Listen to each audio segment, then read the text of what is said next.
رسول اللہ صلی اللہ علیہ وسلم کے پاس کچھ لوگ آئے، مشرکین آ کے سوال کرتے ہیں اپنے رب کا نسب نامہ تو بیان کیجئے، تو اللہ رب العزت نے سورۃ الاخلاص کو نازل کر دیا۔ قل هو اللہ احد، کہہ دیجئے وہ اللہ ایک ہے، اللہ الصمد، اللہ بے نیاز ہے، لم یلد ولم یولد، نہ اس نے جنا اور نہ وہ جنا گیا، یعنی نہ اس کی اولاد ہے اور نہ ہی وہ کسی کی اولاد ہے، وَلَمْ يَكُنْ لَهُ كُفُوًا أَحَدٌ، اور نہیں ہے اس کے لیے برابر کا کوئی ایک بھی، وَلَمْ يَكُنْ لَهُ كُفُوًا أَحَدٌ، کوئی بھی اس کا ہمسر نہیں ہے۔ رسول اللہ صلی اللہ علیہ وسلم نے اس سورت کی عظمت کو بیان کرتے ہوئے فرمایا، میرے صحابہ، یہ سورت ثلث القرآن ہے، قرآن کا تہائی حصہ ہے۔ والذی نفسی بیدی، اس ذات کی قسم جس کے ہاتھ میں میری جان ہے، انہا لتعدل ثلث القرآن، یہ سورت اخلاص قرآن مجید کا تہائی حصہ ہے۔ اور دوسری روایت کے الفاظ ہیں، رسول اللہ صلی اللہ علیہ وسلم نے فرمایا، تم میں سے ہر شخص یہ کام تو کر سکتا ہے اگر وہ کرنا چاہے، وہ کام کیا ہے؟ تم میں سے کوئی اس بات سے عاجز ہے کہ وہ ایک رات میں تہائی قرآن پڑھ لے؟ ایعجز احدکم ان یقرأ ثلث القرآن فی لیلہ فإنہ من قرأ قل هو اللہ احد اللہ الصمد فی لیلۃ فقد قرأ لیلتہ ثلث القرآن، جو رات کے وقت سورۃ الاخلاص کی تلاوت کر لیتا ہے گویا کہ اس نے قرآن کا تہائی حصہ پڑھ لیا۔ قرآن کے تہائی حصے کا معنی بیان کرتے ہوئے علماء نے یہ بھی لکھا ہے کہ قرآن مجید کے اندر 3 اساسی مقاصد بیان کیے گئے ہیں۔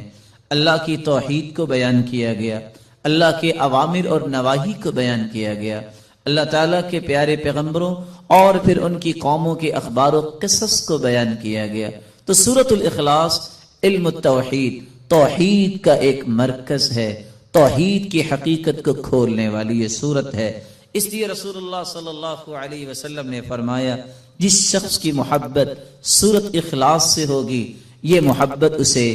جنت تک لے جائے گی۔ جامع ترمذی کی روایت ہے کہ ایک آدمی اللہ کے رسول صلی اللہ علیہ وسلم کے پاس آیا اور کہنے لگا، انی احب هذه السورہ، اللہ کے رسول صلی اللہ علیہ وسلم مجھے اس سورت سے بہت محبت ہے۔ کون سی سورت؟ قل هو اللہ احد، فقال ان حبک ایاہا یدخلک الجنہ، یاد رکھنا اس سورت کے ساتھ تیری محبت تمہیں جنت میں لے جائے گی۔ یہاں تک رسول اللہ صلی اللہ علیہ وسلم نے فرمایا، من قرأ قل هو اللہ احد 10 مرات بنى اللہ له بیتا فی الجنہ، جو شخص 10 مرتبہ سورۃ الاخلاص پڑھ لیتا ہے اللہ تعالیٰ اس کا جنت میں گھر بنا دیتے ہیں۔ یہی وجہ ہے رسول اللہ صلی اللہ علیہ وسلم نے فرمایا کہ سورۃ الاخلاص قرآن مجید کی بہترین سورت ہے۔ نعم السورتان ہما یقرآن فی الرکعتین قبل الفجر، قرآن مجید کی سب سے خوبصورت صورتیں جو فجر کی نماز سے پہلے 2 رکعتوں کے اندر پڑھی جاتی ہیں، قل یا ایھا الکافرون اور قل هو اللہ احد۔ بلکہ اس سورت کے الفاظ اللہ کے ہاں اتنا مقام رکھتے ہیں، ان الفاظ کے ساتھ اگر دعا کی جائے تو یہ اس میں اعظم بن جاتا ہے، جو بھی دعا کی جائے اللہ اس دعا کو رد نہیں کرتے۔ رسول اللہ صلی اللہ علیہ وسلم کے صحابی بیان کرتے ہیں، میں رسول اللہ صلی اللہ علیہ وسلم کے ساتھ مسجد میں داخل ہوا، ایک شخص نماز پڑھ رہا تھا اور دعا کر رہا تھا، اللہم انی اسألک بأنی اشہد ان لا الہ الا انت الاحد الصمد الذي لم یلد ولم یولد ولم یکن له کفوا احد۔ ان الفاظ کے ساتھ اس نے دعا کی تو اللہ کے رسول صلی اللہ علیہ وسلم فرمانے لگے، والذی نفسی بیدی لقد سأله باسمه الأعظم الذي إذا سئل به أعطى وإذا دعي به أجاب، اس ذات کی قسم جس کے ہاتھ میں میری جان ہے، اس شخص نے اسم اعظم کے ساتھ دعا کی، اور جو ان کلمات کے ساتھ دعا کرتا ہے جو بھی سوال کرتا ہے اللہ رب العزت اسے عطا کر دیتے ہیں، جو بھی دعا کرتا ہے اللہ رب العزت اس کی دعا کو قبول فرماتے ہیں۔ بلکہ رسول اللہ صلی اللہ علیہ وسلم نے فرمایا جو سورۃ الاخلاص کی تلاوت کرتا ہے اللہ رب العزت اس کے گناہوں کو بھی معاف فرما دیتے ہیں۔ ایک مرتبہ نہیں، آپ نے 3 مرتبہ فرمایا قل یا ایھا الکافرون فقال قد برئ من الشرک۔ ایک آدمی کو قل یا ایھا الکافرون پڑھتے سنا، آپ نے فرمایا یہ شرک سے بری ہو گیا۔ دوسرے شخص کو سنا وہ قل هو اللہ احد پڑھ رہا تھا، فقال غفر له، اللہ رب العزت نے اس کے گناہوں کو معاف کر دیا ہے۔ رسول اللہ صلی اللہ علیہ وسلم کے صحابی سیدنا کعب رضی اللہ تعالی عنہ نے کتنی خوبصورت بات کی، فرمایا کرتے تھے السماوات السبع والارضون السبع، 7 آسمان اور 7 زمینوں کی بنیاد اسست علی ہذہ السورہ، اس کی بنیاد اس سورۃ اخلاص پر رکھی گئی ہے۔ رسول اللہ صلی اللہ علیہ وسلم نے اسی لیے صحابہ کرام کو اس بات کی نوید سنائی کہ جب ایک شخص سفر میں نکلا، جب بھی وہ نماز پڑھاتا تو سورۃ الاخلاص کی تلاوت بھی کیا کرتا۔ صحابہ کرام نے یہ بات رسول اللہ صلی اللہ علیہ وسلم تک پہنچائی۔ آپ نے سوال کیا میرے صحابی آپ یہ کیوں کرتے ہیں؟ تو صحابی نے جواب دیا اللہ کے رسول صلی اللہ علیہ وسلم اس سورت کے ساتھ مجھے محبت بہت ہے، فرمایا تیری یہ محبت قیامت کے دن تجھے جنت لے جائے گی۔ رسول اللہ صلی اللہ علیہ وسلم نے سورۃ الاخلاص کے ساتھ ساتھ بقیہ 2 صورتیں سورۃ الفلق اور سورۃ الناس، ان تینوں صورتوں کی تلاوت کے بارے میں بھی مسلمانوں کو نوید سنائی کہ انجیل اور زبور اور تورات کے اندر ایسی کوئی صورتیں نہیں جس طرح کی یہ 3 صورتیں ہیں، بلکہ رسول اللہ صلی اللہ علیہ وسلم نے فرمایا مسلمانوں قل هو اللہ احد والمعوذتین، قل هو اللہ احد اور آخری 2 صورتیں حین تمسی وتصبح 3 مرات تکفیک من کل شیء۔ اگر کوئی شخص 3 مرتبہ پڑھ لیتا ہے صبح کے وقت اور 3 مرتبہ پڑھ لیتا ہے شام کے وقت تو ہر چیز سے یہ تینوں صورتیں کفایت کر جائیں گی۔ رسول اللہ صلی اللہ علیہ وسلم نے ان 3 صورتوں کو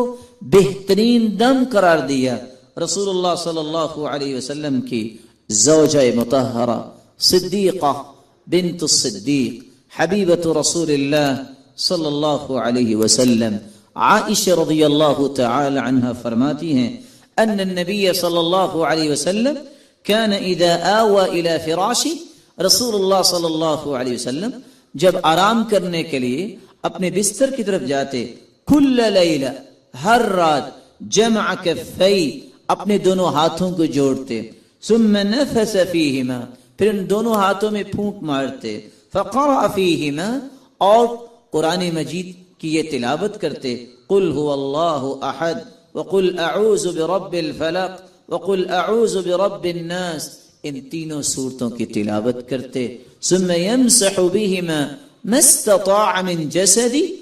يبدأ بهما على رأسه ووجهه وما اقبل من جسدی، يفعل ذلك 3 مرات۔ ان تینوں صورتوں کو پڑھنے کے بعد اپنے ہاتھ میں پھونکے اپنے سر پہ اور رسول اللہ صلی اللہ علیہ وسلم اپنے چہرہ انور پہ اور اپنے جسم کے سامنے ہی حصے سے اور جہاں تک آپ کا ہاتھ جاتا اپنے آپ کو دم کیا کرتے۔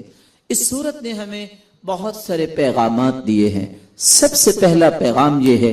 بندہ مومن وہی اللہ کے ہاں مقرب ہو سکتا ہے، وہی اللہ کا محبوب بن سکتا ہے جو توحید کو خالص کرتا ہے۔ اور سب سے بڑا پیغام اس صورت کا یہ ہے کہ اللہ کی وحدانیت کو قبول کیا جائے، کسی کو اس کے ساتھ شریک نہ کیا جائے، کسی کو ساجی نہ سمجھا جائے۔ دوسرا اس صورت کا پیغام یہ ہے کہ اگر اللہ کے رسول صلی اللہ علیہ وسلم نے فرما دیا تو میری اور آپ کی زندگی کے معمولات میں یہ آ جانا چاہیے کہ میں صبح اور شام اس صورت کی تلاوت کیا کروں۔ اور کبھی مجھے تیسرے پیغام کی طرف بھی ہر وقت توجہ دینی چاہیے کہ اللہ کے رسول کا فرمان جب آ گیا کہ 10 مرتبہ پڑھنے سے جنت میں گھر بن جاتا ہے۔ آج ساری زندگی نوکری کرنے والا گھر کی خواہش لے کے بیٹھا ہوتا ہے، بسا اوقات گھر نہیں بنتا، اس کی قبر بن جاتی ہے۔ لیکن یہ کتنا آسان نسخہ ہے کہ انسان 10 مرتبہ اس سورت کی تلاوت کرے، اللہ اس کا جنت میں گھر بنا دے۔ اور پھر انسان سے تو ہر وقت گناہ سرزد ہوتے ہیں، انسان خطاؤں کا ایک مجموعہ ہے، اس لیے گناہوں کو معاف کروانا یہ بھی ایک مومن کا مطلب اور مقصد ہے۔ اس مقصد کو حاصل کرنے کے لیے سورۃ الاخلاص کی تلاوت کرے، اور جنت کے واجب ہونے کی نوید سننا چاہتا ہے تو اس سورت کی تلاوت اور اس سورت کی فہم اور اس سورت سے محبت کرنا ضروری ہے۔